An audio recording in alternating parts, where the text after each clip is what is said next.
అలా ఆ రోజు నుంచి జైల్లో ఉన్న వెంకటరత్నం పేరు చెప్పి ఈ రామస్వామి అనే ముసలి నక్క నాకు మొగుడయ్యాడు. ముసలి నక్కే?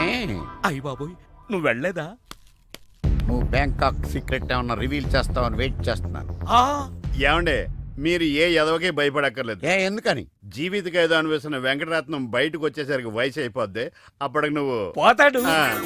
నువ్వు పక్కనుంటే నాకు చాలా ధైర్యంగా ఉంది. అలాగా? ఇలారా.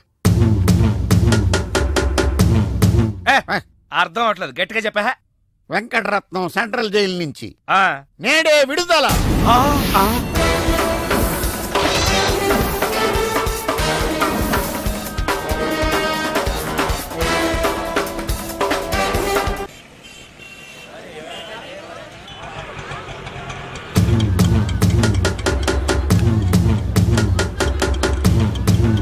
రామస్వామి, అదిగో ఆర్తనాదం, వెంకటరత్నం వచ్చాడు. ఇదిగో గోపాలం, ఒకసారి బయటికి రావా, వెంకటరత్నం గారు వచ్చారు. నేను రాను. ఓ, ఆయనే రమ్మంటున్నావా? ఆయనకెందుకు శ్రమ, నేనే వస్తాను. భయం. ఏం బావా, ఎప్పుడొచ్చావు? జైలు నుంచి వచ్చిన వాడిని ఎప్పుడొచ్చావు అని అడగకూడదు, ఎలా వచ్చావు అని అడగాలి. ఎలా వచ్చావు బావా? ఆటో ఎక్కి. అదేంటి బావా, నీ సంచులోంచి ఏదో ఎర్రగా కారుతాంది. రక్తం. రక్తమా? ఎవరిది? ఆటో వాడిది. 10 రూపాయలు 60 పైసలైతే 40 పైసలు చిల్లర లేదని అబద్ధమాడాడు. అందుకే వాడి 4 కోశాను. 40 పైసల కోసం 4 కోసావా? అయ్యో, వాడు చెప్పింది నిజమే అన్నయ్యా. 50 పైసల లోపు చిల్లరే లేదు. నిజమా? ఆ ఎప్పుడో వీడు పుట్టినప్పుడు జైలుకెళ్ళాను, నాకెట్ట తెలుస్తుంది. ఇదిగా ఏం చేయమంటారు? ఆ ఆటోవాడు బయట ఉంటే ఈ 4ని అతికించుకోమని చెప్పు. అలాగే. ఏరా బుడ్డోడా, నీకు పెళ్ళంట? ఏంట్రా మొహం అట్టా పెట్టావు? పిల్ల నచ్చలేదా? పిల్ల బానే ఉందన్నా, వాళ్ళ అయ్యి పరిస్థితే బాలేదు. ఏం గోపాలం? చచ్చా, అదేం లేదు బావా. అదిగో పెళ్లి కూతురు. పిల్లకే బంగారంలా ఉంది. ఆ వెనకాల అమ్మాయిని చూడండి, డైమండ్లా ఉంటాయి. ఆవిడెవరు? అమ్మా, అన్నయ్య గారికి నమస్కారం పెట్టు. అన్నయ్య అంటే బావా, సీతని అక్క అని పిలుస్తుందంటే నువ్వు అన్నయ్యవే కదా. కవరింగ్ అంటే ఇలా ఉండాలి. కవరింగ్ ఏంటి? అంటే గోల్డ్ కవరింగు. చిలకలూరిపేట.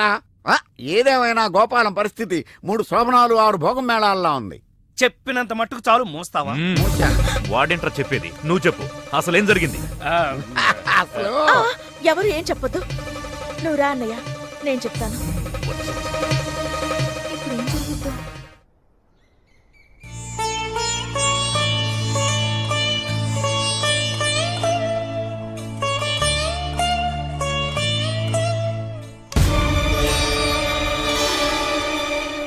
ఏమన్నా రామస్వామి గారు, ఆ, మన కథ మంచి మలుపు తిరిగింది. మరుపు తర్వాత తిరుగుదాం గానీ మర్డర్ ఎప్పుడన్నా చూసావా? కరెక్ట్ గా మన కథలో నెక్స్ట్ సీన్ అదే. ఆ, కానీ ఎలా చేయాలా అని నువ్వు ఆలోచిస్తున్నా. మర్డర్ చేయక్కర్లేదు గానీ ప్రాక్టికల్ గా చూద్దు గాని. అయితే కెమెరా తెచ్చుకుంటున్నాను, ఏ ఛానల్ కన్నా అమ్ముకుంటా. కొంచెం త్వరగా రావయ్యో. ఆ. ప్రొడ్యూసర్ పోయాక ఫోటో తీసినా లాభం లేదు.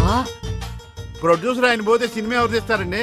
నీ అబ్బా, నీకు సినిమా ఆగిపోతుంది గోల తప్ప ఒక మనిషి ప్రాణం పోతుందని ఎవరికి బాధ లేదు. మీరందరూ ఇలా బాధపడిపోతే మాకు శవాలలోకి వస్తే మేమెలా బతకాలి? ఇదిగో మీరెవరు బాధపడకుండా, దగ్గరుండి నేను చేస్తాను కదా మనోడు మర్డర్.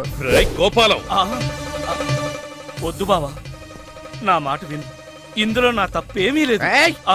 ఎక్కువ పెట్టిన బాణం, గురి పెట్టిన గన్నం వెనక్కి తీయకూడదు. ఏదైనా చెప్తాను. ఏమన్నా పిస్టల్ మీకు సరిగా గురి పెట్టడం వచ్చా పక్కడికి ఏమన్నా తగులుద్దా? రేయ్, నేను గనక బ్రతికున్నాను, నువ్వు పైకెళ్ళి కథలు రాసుకో. నా వెనకాల మీరు వచ్చేస్తారు కదా. Shut up. బావా, ఈ ఒక్కసారికి నన్ను క్షమించు. ఎందుకు క్షమించాలి? నా చెల్లెలు బతకాలనుందా లేదా? నిండు 100 ఏళ్లు పసుపు కుంకుమలతో. కానీ నువ్వేం చేశావు? నా చెల్లెలు చెప్పిన ఆ మల్లేశ్వరిని చేసుకోనంటావా? ఏంటి బావా, నువ్వు కూడా మల్లేశ్వరిని చేసుకోమనే చెప్తున్నావా? అవునరా, చేసుకోక తప్పదు. ఇదేంటిది, ఈ క్యారెట్ ఇలా పడిపోద్ది అనుకోలేదే. నేను మళ్ళీ రాసుకొస్తాను. ఒరే గోపాల్, ఒకప్పుడు నా చెల్లెలు చావు బతుకుల్లో ఉంటే పెళ్లి చేసుకుని కాపాడావు. ఇప్పుడు తన కొడుకు ప్రేమ పెళ్లి జరగకపోతే నా చెల్లెలు మళ్ళీ చస్తానంటోంది. దయచేసి పెళ్లి చేసుకోరా ప్లీజ్. ఎవరు చెప్పినా సరే నేను నా భార్యకు అన్యాయం చేయను. అయితే చావు. ఏంటి ఎస్ఐ గారు ఎలా వచ్చారు? రై బావా, ఏయ్ ఎక్కడ్రా నువ్వు? ఏంటి పార్దు ఈ ఒంటరితనం? ఇది ఒంటరితనం కాదు, నీ నుంచి ఏకాంతం. ఈ కాంతం ఉండగా ఏకాంతమేలా? అదొకటి తక్కువ. ఏంటి ఆలోచిస్తున్నావు? నీ ఒక్కదాంతోనే పడలేకపోతున్నానే. ఒకవేళ బ్యాంకాక్ లో ప్రేమించిన ఆ ఇద్దరు కూడా తగులుకుని ఉంటే ఇంకే ఉంది, జిగిపిగి చమకుల జింగారే. వాళ్ళ ఆవిడ ఒప్పుకుంది, వెంకటరత్నం ఒప్పుకున్నాడు. ఇతను ఎందుకు ఒప్పుకోవటం లేదు? ఇదేదో బోరు కొడుతున్న డైలీ సీరియల్లో సస్పెన్స్. మల్లేశ్వరి సక్సెస్. చూసావా, అందరినీ ఒప్పించి నిన్ను పెళ్లి చేసుకుంటానన్నాను. రేపే మన పెళ్లి. అయ్యయ్యో,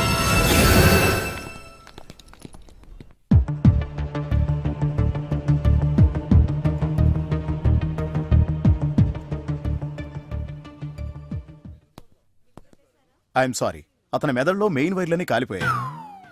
చూడకూడదేదో చూడడం వల్ల ఫీజు కూడా కొట్టేసింది. సారీ, మీరు డాక్టరా ఎలక్ట్రీషియన్? I'm physiotherapist. ఓ, అలా చూడండి. మ్. చూసారా, మ్. అతను చూసిన ఆ నాటకం ఏదో తెలిస్తే తప్ప మా ట్రీట్మెంట్ పనిచేయదు. కోమాలోంచి రాలేడు.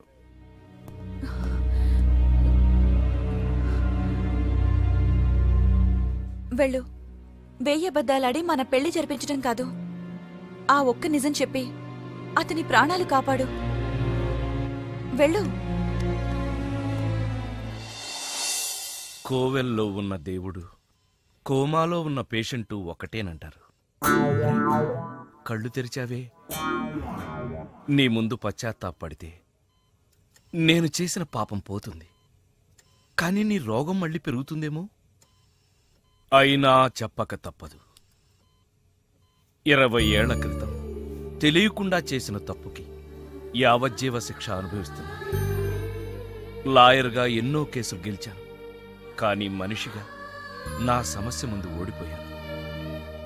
దాని పరిష్కారం కోసమే నిన్ను పిలిపించాను. నువ్వు దారి చూపిస్తావన్న ఆశతో నేను నీకు సినిమా తీస్తానన్న ఆశ చూపించాను.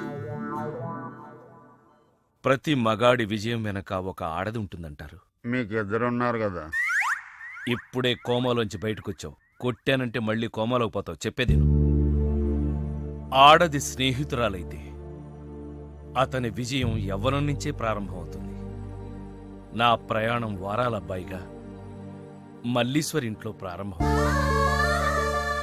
నా చదువు ఆమెను షాడోలా ఫాలో అయ్యింది. నేనొక స్టెప్ పైనుండాలని కావాలనే తను ఎప్పుడూ ఒక మార్కు తక్కువ తెచ్చుకునేది. నా ప్రోగ్రెస్ చూసిన వాళ్ళ నాన్నగారు నేనొక పెద్ద లాయర్నవుతానని దురాశపడ్డారు. ఆయన ఊహ ప్రకారం నేను లాయర్నయ్యానే గాని చెప్పుకోదగ్గ లాయర్ని కాలేదు. చెట్టు కింద ప్లేడర్నయ్యాను. మల్లీశ్వరిని చూశాను. 20 ఏళ్ల తర్వాత తను పెళ్లి చేసుకోవాల్సి వచ్చింది. కానీ ఈ విషయం మల్లీశ్వరికి సర్ది చెప్పలేకపోయాను.